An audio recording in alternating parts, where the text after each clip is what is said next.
Hello दोस्तों, राधे-राधे, कैसे हो आप लोग? उम्मीद है आप सब अच्छे होंगे। तो दोस्तों अब हम पढ़ रहे हैं यूपी टेट के पेपर के लिए और हमारा 2, 3 और 4 जुलाई को यूपी टेट का पेपर है। उम्मीद है आप सब अच्छे से अपनी पढ़ाई कर रहे होंगे और दोस्तों तो चलिए ये मेरा सीडीपी का पुराने नोट्स हैं, काफ़ी पुराने हैं और मैंने इनसे सीटेट को भी क्वालीफाई किया हुआ है। यूपी टेट भी मैंने 2-3 बार ही पास कर रखा है और रीट आपका एमपी टेट सब में दोस्तों मैंने यही सीडीपी इसी में से तैयार करी थी। ये मेरे पुराने नोट्स हैं।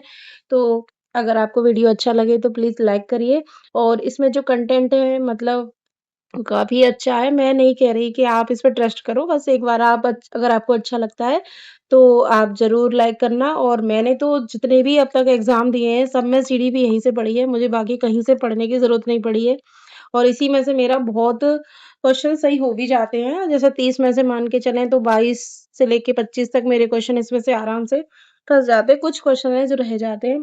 कहने का मतलब ये है कि ओवरऑल मैं इसी में से पढ़ती हूँ, मैंने इसके अलावा कहीं से नहीं पढ़ा है। और मेरे पास एक वंदना मैम की बुक है सीडीपी की, अगर आप चाहेंगे तो मैं वो भी उसको भी शेयर कर दूँगी मतलब उसके भी नोट्स शेयर कर दूँगी। तो आज हम इसी में से पढ़ते हैं दोस्तों, ठीक है? इसमें से शॉर्ट्स में दे रखा है, इसमें सारा कुछ। मनोविज्ञान शुरुआत से करते हैं। मनोविज्ञान और शिक्षा मनोविज्ञान शताब्दियों पूर्व मनोविज्ञान को दर्शन शास्त्र की शाखा के रूप में पढ़ा जाता था। मनोविज्ञान शब्द का सर्वप्रथम प्रयोग रुडोल्फ गोइकल ने 1590 में किया था दोस्तों।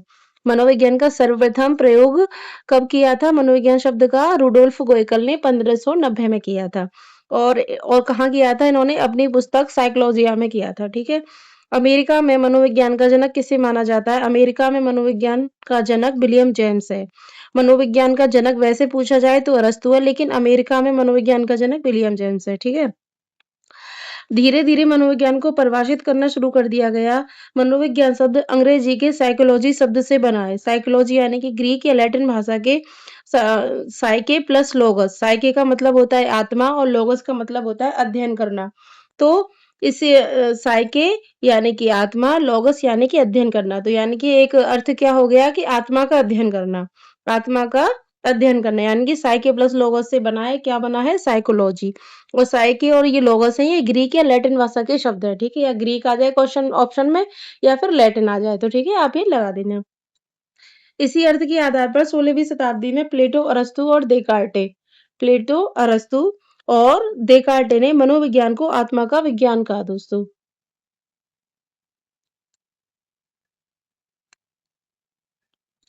ठीक है दोस्तों, इसी अर्थ के आधार पर 16वीं शताब्दी में प्लेटो, अरस्तू, देकार्टे ने मनोविज्ञान को आत्मा का विज्ञान कहा और मनोविज्ञान को आत्मा का विज्ञान दोस्तों 20 वर्ष तक कहा गया है। कितने वर्ष तक कहा गया है?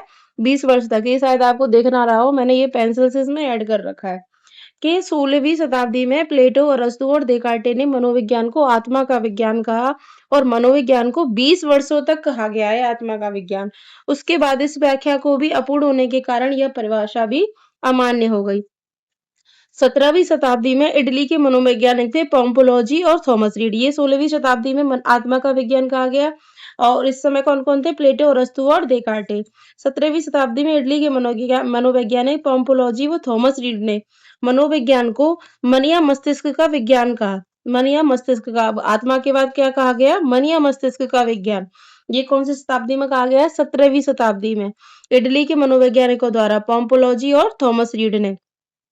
आत्मा के विज्ञान के बाद अभी क्या कह रहे हैं? मन या मस्तिष्क का विज्ञान। तो दोस्तों आत्मा का विज्ञान 20 वर्षों तक कहा गया है, लेकिन मन या मस्तिष्क का विज्ञान 250 वर्षों तक कहा गया है। ठीक है दोस्तों, 250 वर्षों तक मन या मस्तिष्क का विज्ञान कहा गया है। उसके बाद दोस्तों देखिए, फिर क्या हुआ वो मैंने ये कुछ अलग से ऐड कर रखा था, ये मैं आपको बाद में पढ़ा दूँगी। अब दोस्तों फिर क्या हुआ? अपूर्ण व्याख्या होने के कारण यह परिभाषा भी अमान्य हो गई। यानी कि अपूर्ण इस परिभाषा को भी बाद में अपूर्ण कह दिया गया और ये भी फिर अमान्य हो गई। 19वीं शताब्दी में विलियम बुंट टिचनर, विलियम जेम्स, जेम्स सली और वाइब्स, ठीक है, के द्वारा मनोविज्ञान को चेतना का विज्ञान कहा गया।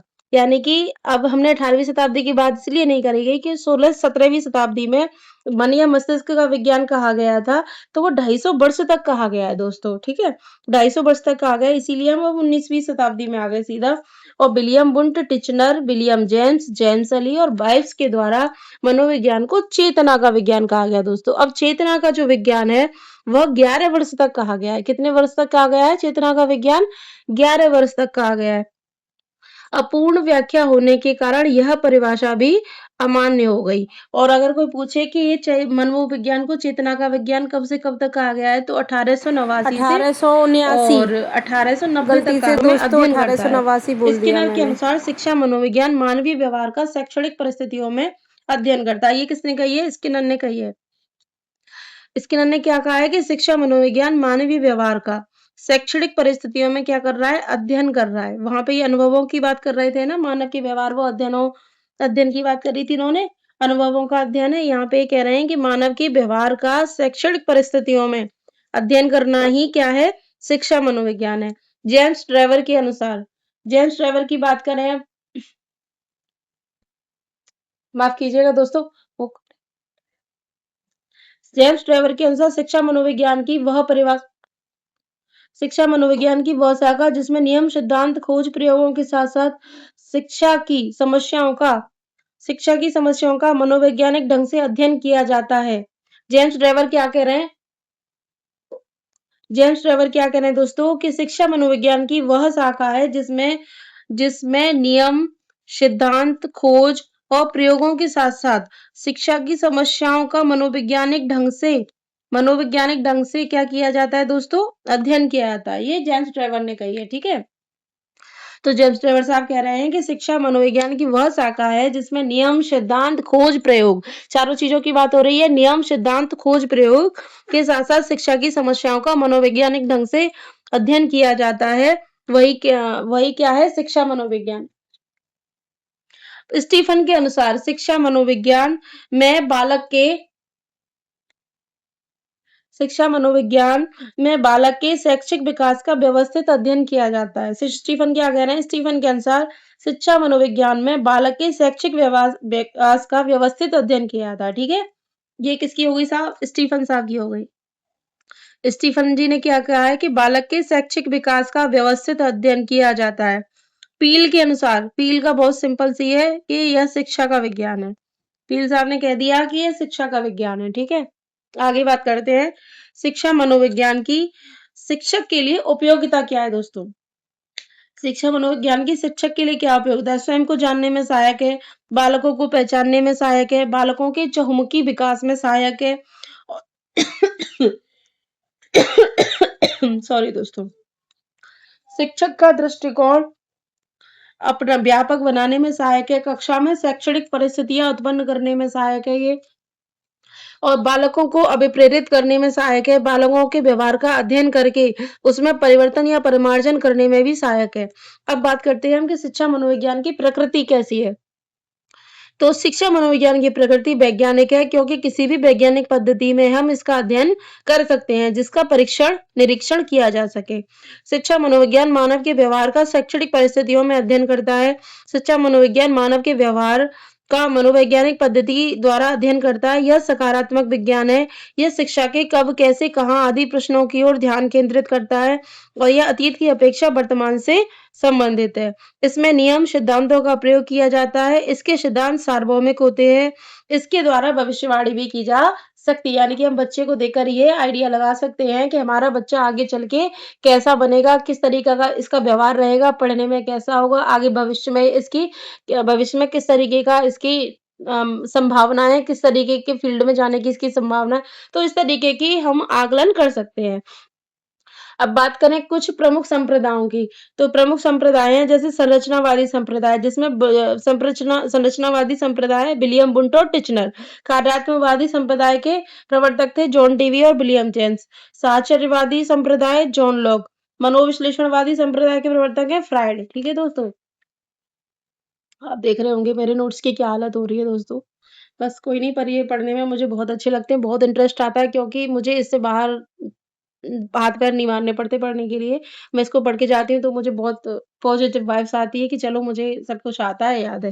और मेरे नोट्स की जो भाषा है वो एकदम सरल और सुगम है मेरे लिए, और मैंने मल्टीपल टाइम्स उनको रिवाइज़ कर रखा है, तो मुझे बहुत आसानी होती है इनको पढ़ने में।